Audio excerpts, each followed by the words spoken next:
వచ్చాక సాధారణంగా వచ్చాడు. వచ్చి ఈ రాళ్ళు ఉన్నాయి కదా, రొట్టెలుగా చేసి తినొచ్చుగా, 40 రోజులు ఉపవాసం ఉన్నావు, మంచి ఆకలి మీద ఉన్నాగా అన్నాడు. యేసు అన్నాడయా, మనిషి రొట్టె వలన మాంసం వలనే కాదు, దేవుడిచ్చే ఆహారం నాకు ఇంకోటి ఉంది, ఆయన వాక్యం అనే ఆహారం ద్వారా మనిషి బ్రతుకుతాడు, ఆ విషయం నీకు తెలుసానంటే నోరు మూసేసాడు. అదేవిధంగా ఆయన ఏం చేశాడంటే, నువ్వు కిందకి దూకొచ్చు కదా, అప్పుడు దేవుడు చెప్పాడు కదా, నీ దేవదూతలను తీసుకొచ్చి నీ కాళ్ళు ఏం కింద పడకుండా నీ చేతులు ఇరగకుండా చక్కగా కాపాడుతున్నాడు కదా, ఒకసారి దూకు చూడపోయావా, అసలు కాపాడుతలేడు అన్నాడు. యేసు ఏమన్నాడు, అరే భయ్ నీకు విషయం తెలీదా, నీ దేవుడిని యెహోవాను శోధించమాక అన్నాడు. సరే ఇగో సమస్తాన్ని నీకు ఇచ్చేస్తాను, నాకు ఒకసారి మొక్కొచ్చు కదా, మొత్తం నీ వశం అయిపోతాను. యేసు అన్నాడు, అరే బాబు నీకు ఇంకా విషయం తెలియదేమో, నీ దేవుడిని యెహోవాను మాత్రమే నువ్వు పూజించాలి. సాతాను గారికి అర్థమైపోయింది, ఈయన మాటలు, ఈయన వాక్యము, ఈయనలో ఉన్న ఆ ఫైరు వాడు తట్టుకోలేకపోయాడు.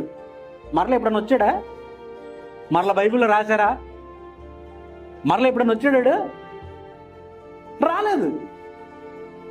అంటే చూడు, వాక్యం యొక్క ప్రాముఖ్యత చూడండి. వాక్యము నీలో ఒకవేళ ఉంటే, వాక్యము నీ హృదయములో పెట్టుకుంటే, సాతాను గాడు నీ మీద దాడి చేయగలరా?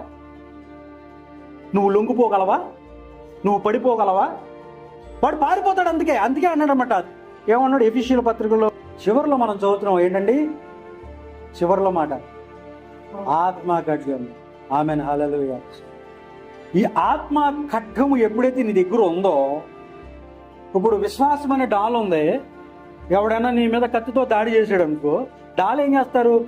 డాల్తో నరికి చంపుతారా? అడ్డు పెడతావు, అడ్డు పెట్టి ఆపుతావు, అవునా కాదు? ఒకవేళ ఆయన చంపాలంటే నీ దగ్గర ఏం కావాలా? ఖడ్గం కావాలా? ఆమెన్, హల్లెలూయా. అదనమాట. అంటే దేవుని వాక్యము ఒక ఆత్మ ఖడ్గము. నీకు నీ శత్రువును జయించడానికి నీకు కావలసింది ఏంటంటే ఖడ్గము. That is the power of the word. ఈ ఆత్మ ఖడ్గం లేకపోతే వాడు మళ్ళీ వస్తాడు. నువ్వు మళ్ళీ విశ్వాసమైన డాలు పెడతా ఉంటావు. ఎప్పుడు వాడు నిన్ను కొడతాడు, అక్కడ కొడతాడు, ఇక్కడ కొడతాడు, అలా కొడతాడు. నా దగ్గర విశ్వాసం ఒకటి ఉందంటే సరిపోదు. నీ దగ్గర ఏం చేయాలా? వాడిని నరకడానికి ఆత్మ ఖడ్గం కావాలి. ఆమెన్, హల్లెలూయా. యేసు ప్రభు వారి దగ్గర ఉన్నదే ఆత్మ ఖడ్గంతో. ఎప్పుడైతే ఆడు వచ్చాడు సాధారణంగా, నువ్వు ఇలా చేయి, నువ్వు అలా చేయంటే సప నరికేసాడండి. ఆడు మళ్ళీ ఎప్పుడు రాలేదండి, పారిపోయాడు. కాబట్టి ఇప్పుడు ఈ జనంగమా, వాక్యము అలాంటిది.